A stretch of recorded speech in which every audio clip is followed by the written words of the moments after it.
मागील अनेक वर्षापासून मारवाडी समाजाला प्रतिनिधित्व मिळालं नाही आणि ते मिळावं म्हणून उमेदवारी पासूनची तयारी किंवा उमेदवारी मागण्यापासूनची तयारी मागील 1-2 महिन्यापूर्वी केली होती मारवाडी समाजाने आणि त्याच पद्धतीने त्यांना मागणी करून देखील उमेदवारी मिळाली नाही। आता स्वीकृत नगरसेवक पदासाठीचे अर्ज दाखल करतायत हे मारवाडी समाजाचा चमू आहे आणि त्याच्यामध्ये झवर म्हणजे नाव काय आपलं कृष्णकुमार गोविंदलाल झंवर। कुणाच्या सांगण्यावरनं तुम्ही उमेदवारी अर्ज दाखल करताय?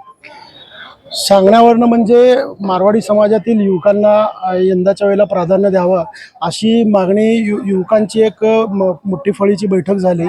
त्या अंतर्गत त्या बैठकीमध्ये युवकांकडून मागणी आली आणि त्या मागणीचं निवेदन मान्य आमदार विजयकुमारजी देशमुख मालक असतील, मान्य शहर अध्यक्षा रोहिणीताई तडवळकर असतील, पालकमंत्री व आपले आमदार देवेंद्रदादा कोटे असतील या सर्वांकडे देण्यात आली आणि त्या मागणीला आम्ही नक्कीच न्याय देऊ असे चारही नेतृत्वाकडून सांगण्यात आले आणि त्या चारही नेतृत्वांच्या सांगण्यावरूनच आज आपण युवकांना न्याय मिळेल अशाने हा आज फॉर्म भरलेला आहे। किती वर्ष झालं मारवाडी समाजाला प्रतिनिधित्व मिळालं? 1993 साली गोपीकिसनजी भुतडा यांनी लोकसभा लढवली होती भारतीय जनता पक्षाकडून। त्यानंतर साधारणतः संघटनेत पदं मिळाली असतील आणि श्रीनिवासजी दयामांना परिवहन समिती सदस्य त्यांनी भोगले। त्याच्या व्यतिरिक्त कुठलंही पद हे महापालिकेत भाजपाकडून मिळाले नाही, परंतु यंदाचे हे मताधिक्य जे आज मिळालेले आहे सभागृहातलं ते मताधिक्य पाहता यंदा नक्कीच जर का न्याय नाही मिळाला तर ची भूमिका काय?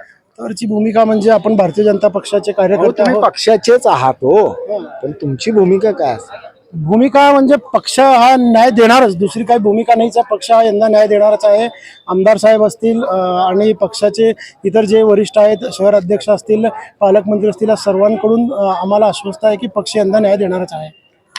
30 वर्ष झालं या प्रतीक्षेत आहेत की आज नाही उद्या नाही परवा तरी नक्कीच न्याय मिळेल। आज तो क्षण आलाय की मारवाडी समाजाला न्याय मिळेल म्हणून अपेक्षा आहेत।